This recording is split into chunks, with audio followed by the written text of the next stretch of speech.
Abu Dhabi India social and cultural centre ലോക പുസ്തക ദിനത്തിൽ സാഹിത്യ ഫോറം തുടങ്ങി.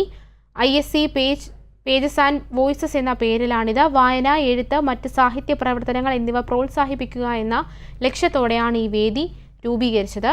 ISCയിലെ 10ഓളം രചയിതാക്കളെ ചടങ്ങിൽ പരിചയപ്പെടുത്തി. ഇംഗ്ലീഷ്, മലയാളം, ഹിന്ദി, കൊങ്കണി ഭാഷകളിലുള്ള ഇവരുടെ കൃതികൾ ചർച്ച ചെയ്തു. ISC president Jayachandran Nair, general secretary Sathyababu, treasurer Krishnan, VTV Damodaran, ISC honorary vice president Shaji Vallikkattiri എന്നിവർ സംസാരിച്ചു.